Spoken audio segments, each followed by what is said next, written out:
तो फिर गुरु की कृपा को प्राप्त करने के लिए पहला है मन की एकाग्रता और दूसरा है चित्त की शुद्धि, और उसके लिए साधना और स्वाध्याय, ये दो चीजें परम पूज्य गुरुदेव ने बताई। जीवन में साधना का होना अत्यंत आवश्यक है, जीवन में स्वाध्याय का होना अत्यंत आवश्यक है। और इसका उद्देश्य क्या है? इसका उद्देश्य यदि हम समझने का प्रयत्न करें तो केवल और केवल उद्देश्य यही है कि हम अपने आप को लाभान्वित कर सकें, हम अपने आप को लाभ पहुंचा सकें, हम अपने आप का उद्धार कर सकें, हम अपने आप का कल्याण कर सकें। परम पूज्य गुरुदेव ने सूत्र दिया कि संसार की सबसे बड़ी सेवा जो करना चाहते हैं उनके लिए एक ही निर्देश है कि अपना निर्माण और अपना सुधार ही इस संसार की सबसे बड़ी सेवा है। जो इस संसार के लिए कुछ करना चाहते हैं, इस देश के लिए, इस राष्ट्र के लिए, इस गांव के लिए, इस समाज के लिए, वो केवल इतना ही करें कि वो अपने आप का निर्माण करें, अपने निर्माण के साथ साथ अपना उद्धार करें, तो अपने आप संसार की सेवा बन जाती है। आज का जो मनुष्य है, आज का जो इंसान है, वो सब पर काम करना चाहता है पर वो अपने ऊपर काम नहीं करना चाहता। यदि वो अपने ऊपर काम करे, अपना निर्माण करे, अपना उद्धार करे, अपना सुधार करे, तो फिर गुरुदेव कहते हैं कि यही संसार की सबसे बड़ी सेवा है।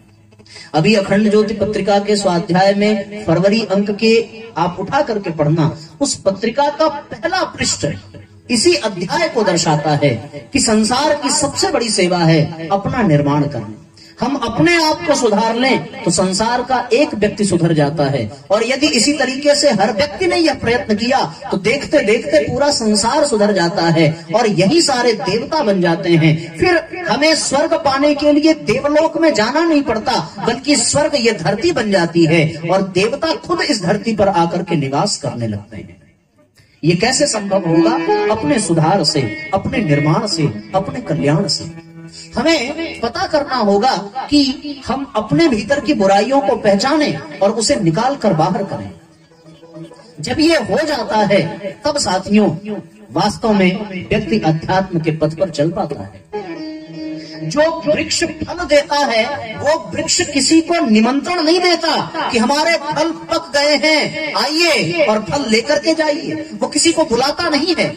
जैसे ही उसके फल में रस मिलने लगा, वो फल पक करके तैयार हो गया, फिर बिना बुलाए हम भी उस पेड़ के पास पहुंच जाते हैं, बिना बुलाए पशु पक्षी भी उस पेड़ के पास पहुंच जाते हैं और फिर उसके द्वारा प्रदत्त किए गए फल का रसास्वादन करते हैं और अपने जीवन को आनंदमय बना देते हैं।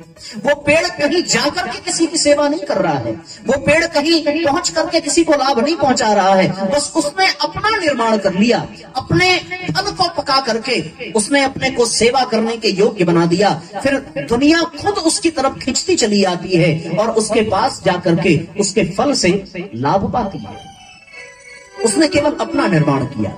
आपने नदियों को देखा होगा, नदियां आपके घर तक नहीं आती, बस वो स्वादिष्ट मीठी जलधारा लेकर के बहती रहती हैं और व्यक्ति खुद जाता है और वहां प्यास बुझा करके स्नान करके वापस आता है।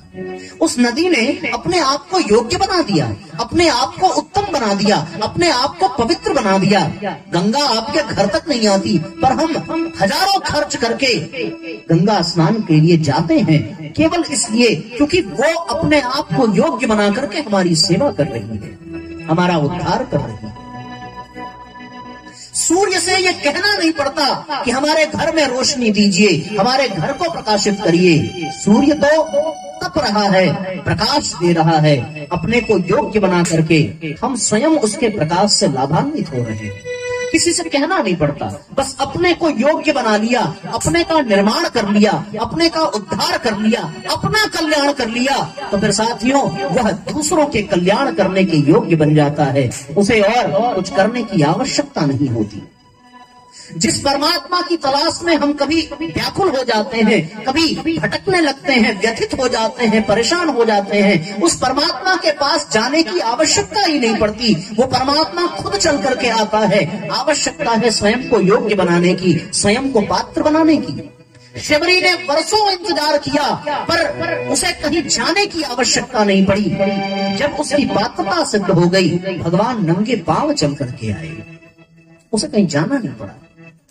स्वयं को पात्र बनाना आवश्यक है, स्वयं को श्रेष्ठ बनाना आवश्यक है। यही इस संसार की सबसे बड़ी सेवा है। अपने भीतर की कमियों को, अपने भीतर की बुराइयों को, अपने भीतर के कुसंस्कारों को पकड़ना और उसे पकड़कर बाहर कर देना और तत्पश्चात अच्छाइयों को धारण करना, यही साधना का मूल है। इसी को साधना कहते हैं।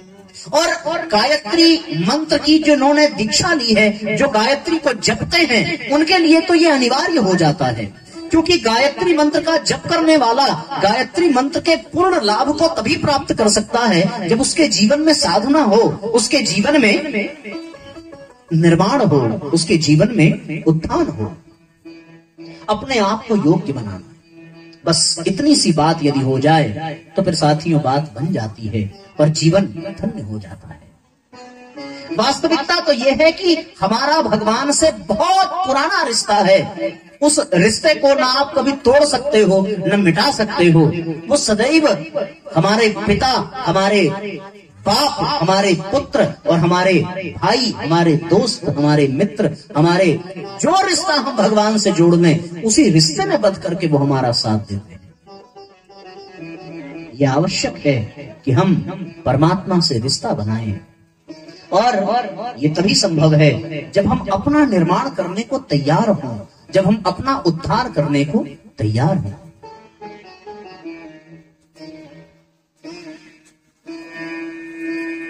तो कुल के मूल में एक यही संदेश है कि जिस भ्रम के कारण, जिस माया के कारण, जिस अज्ञान के कारण हम स्वयं को परमात्मा से अलग अनुभव कर रहे हैं, वास्तविकता यह है कि जब वह माया, जब वह भ्रम उस दर्पण की तरह टूटता है तो सत्य का बोध होता है, और फिर व्यक्ति को यह एहसास होता है कि वह परमात्मा से अलग नहीं है, बल्कि वह परमात्मा में ही है और परमात्मा उसमें ही है। दोनों में कोई अंतर नहीं है।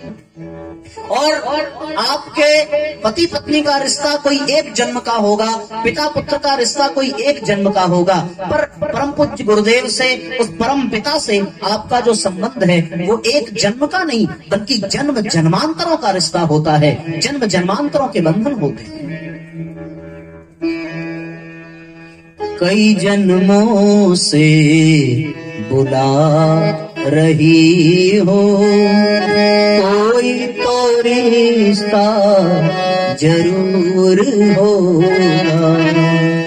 कई जन्मों से बुला रहे हो, कोई तो रिश्ता जरूर होगा। नजरों से नजरें मिला न पाऊं, मेरी नजर का कसूर होगा। मेरी नजर का कसूर होगा। कई जन्मों से बुला रहे हो, कोई तो रिश्ता जरूर होगा। कई जन्मों से बुला रहे हो, कोई तो रिश्ता जरूर होगा।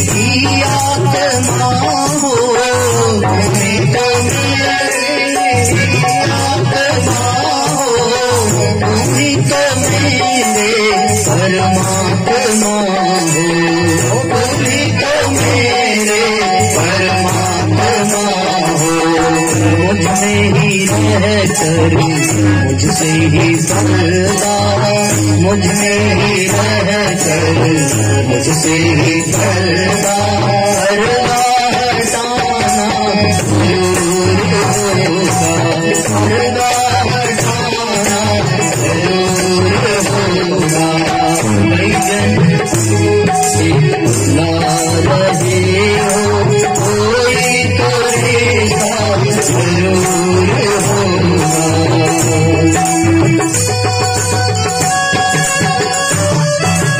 आइए साथ तालियां बजाते हुए एक साथ बनाते हुए बोलिए परम पूज्य गुरुदेव की।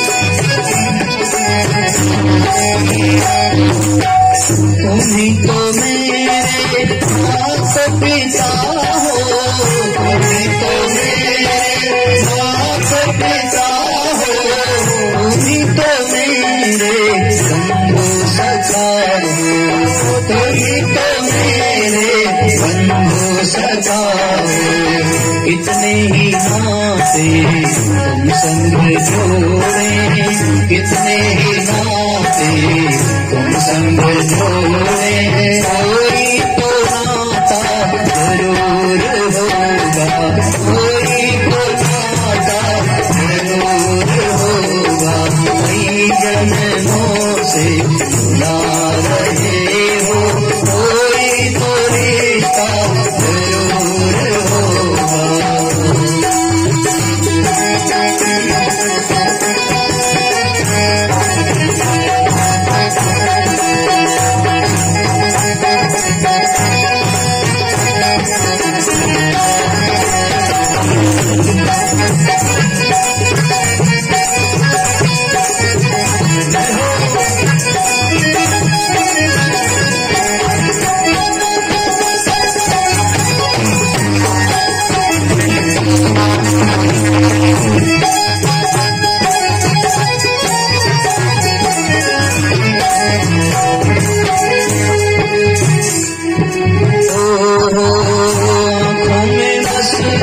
तस्वीर तेरी आँखों में बस गई, तस्वीर तेरी दिल मेरा बन गया जागीर तेरी, दिल मेरा बन गया जागीर तेरी, आँखों में बस गई तस्वीर तेरी, दिल मेरा बन गया जागीर तेरी, तू मेरा ठाकुर मैं तेरी दासी, तू मेरा ठाकुर मैं तेरी दासी, तरस दिखाना जरूर होगा, तरस दिखाना जरूर होगा, कई जन्मों से ला रहे हो कोई तो रिश्ता जरूर होगा, नजरों से नजरें मिला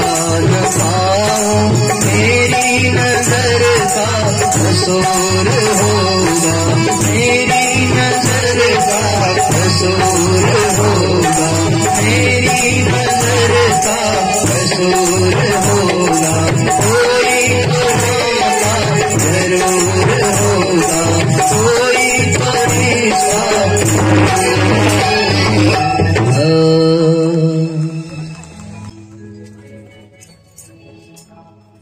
भगवान से हम सबका रिश्ता है, कोई न कोई नाता जरूर है, लेकिन फिर भी हम नजरें नहीं मिला पाते, क्योंकि मेरी नजर में ही कोई कसूर होगा, हमारे अंदर ही कोई अपात्रता है, हमारे अंदर ही कोई कुसंस्कार है, कोई प्रारब्ध है, कोई अज्ञान का, कोई अहंकार का एक कोई कण विद्यमान हो गया है, जिसके कारण हम अपने उस इष्ट को, अपने उस परम पिता को अपना अनुभव नहीं कर पा रहे हैं, अपने गुरुदेव को अपना बना नहीं पा रहे हैं, न हम उनके अपने बन पा रहे हैं। तो जीवन में उसके लिए पात्रता का होना अत्यंत आवश्यक है। पात्रता यदि ना हो तो व्यक्ति जिंदा भी नहीं रह सकता। पावन प्रज्ञा पुराण कथा के प्रथम खंड के 3 अध्याय में इस विषय पर बड़ी सुंदर चर्चा है कि पात्रता यदि ना हो तो व्यक्ति जीवित नहीं रह सकता। आप लोगों ने देखा जब ये कोरोना काल चल रहा था, हर व्यक्ति दर्द से, मृत्यु से परेशान था। उसमें भी जीने के लिए पात्रता चाहिए थी। जिसके भीतर पात्रता थी वो जीवित रहा, और जिसके भीतर पात्रता नहीं थी वो जीवित नहीं रह सका। ऑक्सीजन इस ब्रह्मांड में भरा पड़ा था, उसमें किसी के लिए कोई कमी नहीं थी, कोई भेदभाव नहीं था। भगवान बिना भेदभाव के, बिना किसी जाति धर्म संप्रदाय के विचार किए वो सबके लिए ऑक्सीजन उपलब्ध करा रहा है। लेकिन उस ऑक्सीजन को ग्रहण वही कर सकता है जो सुपात्र हो, वरना ऑक्सीजन का सिलेंडर भी लगा दिया जाए तो भी व्यक्ति ऑक्सीजन को अपने भीतर ले नहीं सकता। सांस को भीतर लेने के लिए आपके पास उतनी ताकत, उतनी पात्रता तो होनी चाहिए जिससे कि आप उस ऑक्सीजन को अपने भीतर तक पहुंचा सको। जब उतनी भी पात्रता नहीं हो तो फिर भले ही ऑक्सीजन का सिलेंडर भरा पड़ा हो आपके सामने, आप तड़प तड़प करके मर जाओगे। जीने के लिए भी पात्रता चाहिए। कई लोग ऐसे होते हैं जिनके पास खाने को सारी चीजें होती हैं, लेकिन वो उस खाने के योग्य नहीं होते, उनके पास उस भोजन करने की भी पात्रता नहीं होती। यदि किसी को शुगर हो गया तो उसके सामने कितना भी कीमती और कितना भी महंगा मिठाई का डब्बा आप रख दो, वो व्यक्ति उसको खाने के योग्य ही नहीं है। अब इसमें भगवान की क्या गलती? भगवान तो देना चाहता है, वो आपको अनुभव कराना चाहता है, वो अपनी कृपा आप पर बरसाना चाहता है, पर आप ही उसके योग्य यदि ना हो तो फिर इसमें परमात्मा का दोष क्या है? व्यक्ति ये बार बार पूछता है कि भाई हम लोग यदि योग्य हो जाएं, हम लोग यदि पात्र हो जाएं, हम लोग यदि साधक बन जाएं, साधना कर लें, स्वाध्याय कर लें, सत्संग कर लें, तो ये सब जब हम कर लेंगे तो फिर हम खुद ही योग्य हो जाएंगे। फिर भगवान की जरूरत क्या है? फिर भगवान की इसमें क्या विशेषता है? अक्सर लोगों के मन में यह प्रश्न आता है। जो लोग नास्तिकवादी होते हैं, जिनका परमात्मा में विश्वास नहीं होता, वो इस तरह की बातें जरूर करते हैं कि यदि हम साधक बन जाएं, यदि हम व्रत उपवास करें, अपने आप को श्रेष्ठ बनाएं, तो फिर इसमें भगवान की क्या भूमिका रहती है? भगवान की भूमिका क्या रहती है?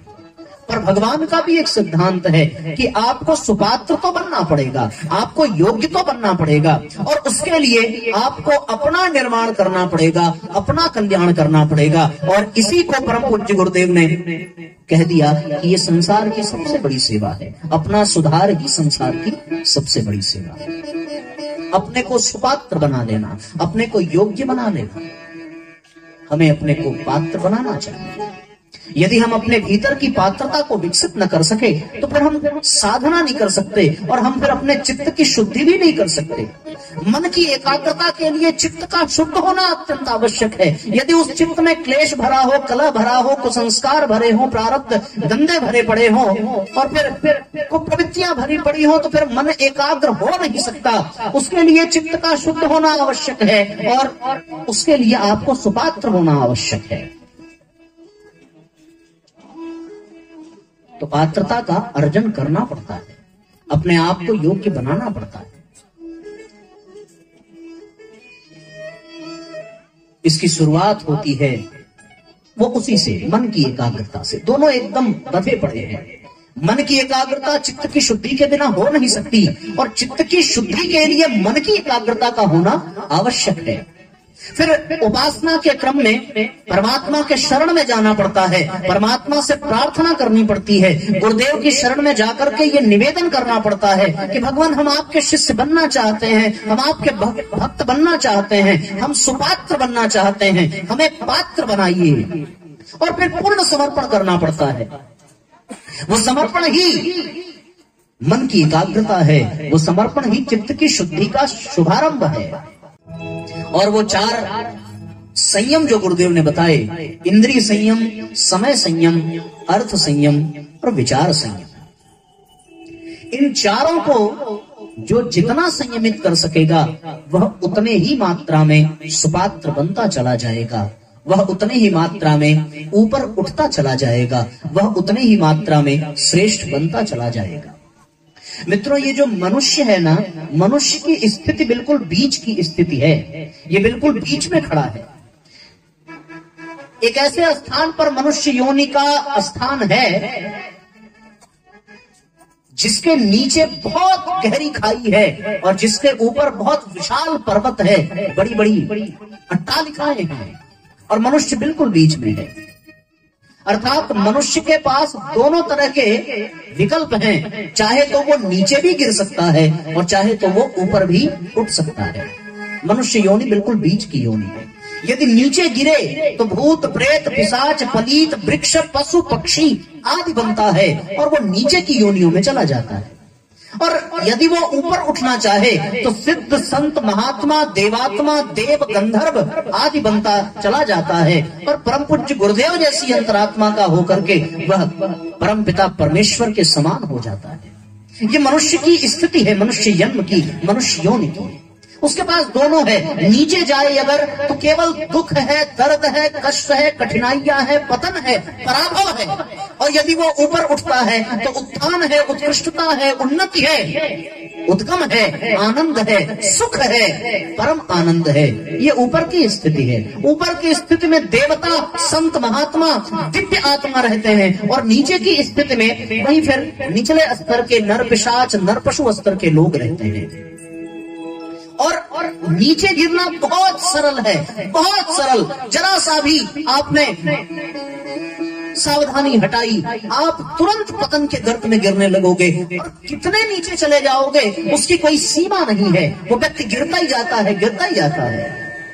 लेकिन हाँ, ऊपर उठने के लिए बड़ा पुरुषार्थ करना पड़ता है, बड़ी साधना करनी पड़ती है, बड़ी मेहनत करनी पड़ती है।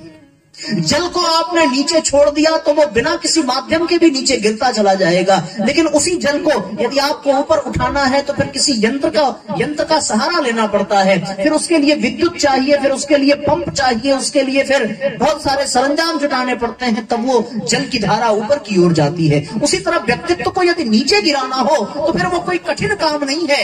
एक पल में आदमी गिरता हुआ चला जाए, पतित होता हुआ चला जाए, लेकिन ऊपर उठने के लिए कोई पुरुषार्थ करना पड़ता है, कोई साधना करनी पड़ती है, कोई विशेष प्रयास करना पड़ता है। ये विशेष प्रयास ही साधना है, ये विशेष प्रयास ही चित्त की शुद्धि है। और चित्त की शुद्धि के लिए मन की एकाग्रता, और मन की एकाग्रता के लिए चित्त की शुद्धि। तो मन की एकाग्रता का सूत्र कल दिया था कि उस परमात्मा के चरणों में समर्पण हो जाए और उसकी उंगली पकड़ करके उठना प्रारंभ किया जाए, उसको कहते हैं उपासना। यही मन की एकाग्रता का अभ्यास करने की प्रक्रिया है। आपने देखा होगा कि कोई बेल है, वो जमीन पर नहीं फैलती है, वो किसी वृक्ष को माध्यम बनाती है और फिर धीरे धीरे धीरे धीरे ऊपर उठने लगती है। बिना माध्यम बनाए, बिना अवलंबन लिए, बिना किसी की उंगली पकड़े वो ऊपर उठ नहीं सकती। बस उसको उठने के लिए कोई एक सहारा चाहिए, कोई एक माध्यम चाहिए। तो उसी तरह जीवन में उन्नति करने के लिए कोई एक गुरु चाहिए, कोई एक इष्ट चाहिए, कोई आराध्य चाहिए, कोई मंत्र चाहिए, कोई ग्रंथ चाहिए, कोई संत चाहिए, कोई पंथ चाहिए। तब व्यक्ति धीरे धीरे ऊपर उठता है और उठते उठते वो मनुष्य से देवता बन जाता है। यही तो जीवन की सार्थकता है। यदि मनुष्य जन्म पाकर के भी मनुष्य ही रह करके मर गए तो फिर मनुष्य जीवन सार्थक न हुआ।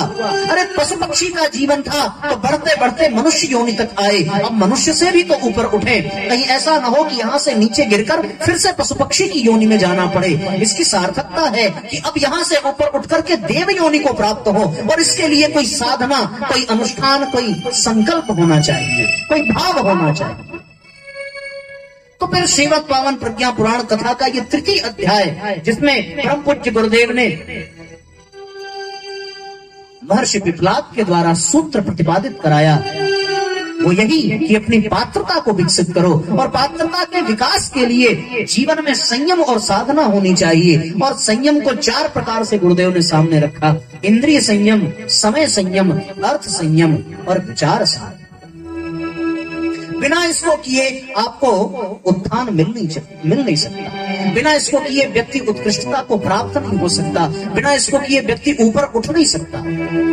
ये अत्यंत आवश्यक है।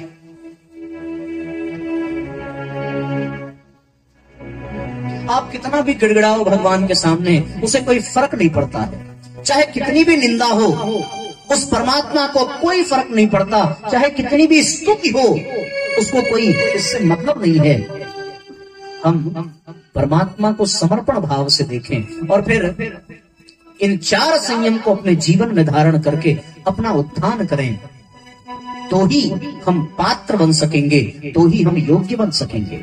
और जिन लोगों ने आज सुबह के सत्र में दीक्षा संस्कार संपन्न कराया होगा, जिन्होंने गुरु और गायत्री का वर्ण किया होगा, उनके लिए तो फिर आज का ये संदेश बहुत ही मार्मिक है।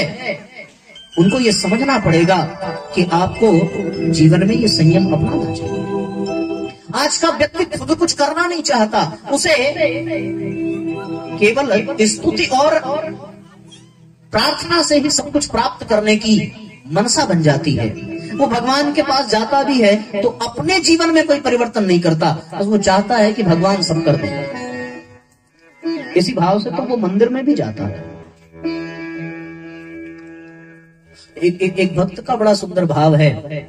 भगवान को वो चैलेंज कर देता है कि प्रभु हम तो शरण में आ गए हैं, अब आगे की जिम्मेदारी आपकी है। यदि ये वाला भी समर्पण हो जाए तो भी व्यक्ति अपने आप संयमी होता चला जाता है, क्योंकि समर्पण से ही परमात्मा उसके जीवन में आता है और परमात्मा से उसका संबंध सानिध्य बन जाता है। अपने आप वो धीरे धीरे संयमी हो जाता है। प्रभु हम भी शरणागत हैं, स्वीकार करो तो जाने। एक साथ तालियां बजाते हुए आप भी भगवान से प्रार्थना करो और उसके बाद फिर हम एक एक करके इन 4 संयमों पर चिंतन करेंगे, चर्चा करेंगे। प्रभु हम भी शरणागत हैं, स्वीकार करो तो जाने। प्रभु हम भी शरणागत हैं, स्वीकार करो तो जाने। प्रभु हम भी शरणागत, दोनों हाथों को उठा करके एक साथ तालियां बजाते हुए प्रभु हम भी शरणागत हैं, स्वीकार करो तो जाने। प्रभु हम भी शरणागत हैं, स्वीकार करो तो जाने।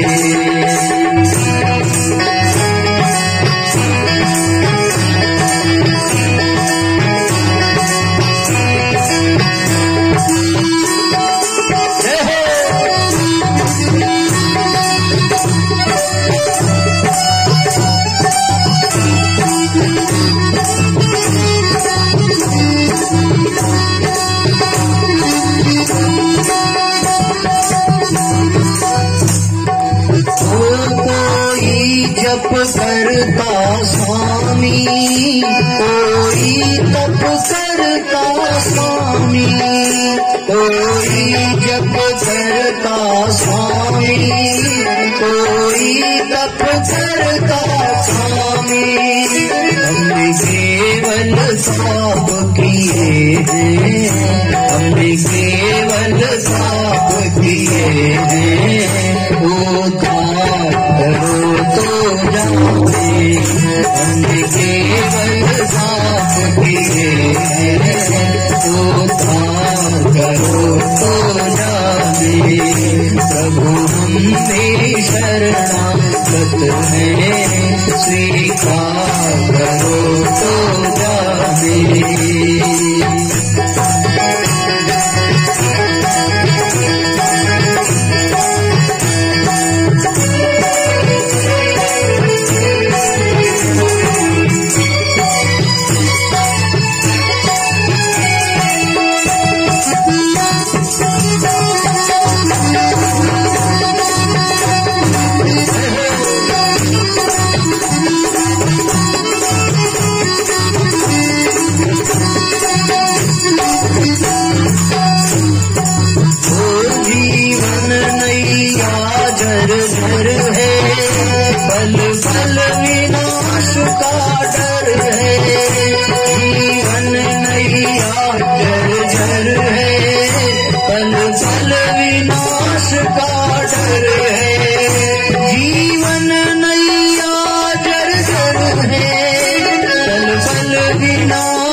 रतन का, ऐसे में एक रतन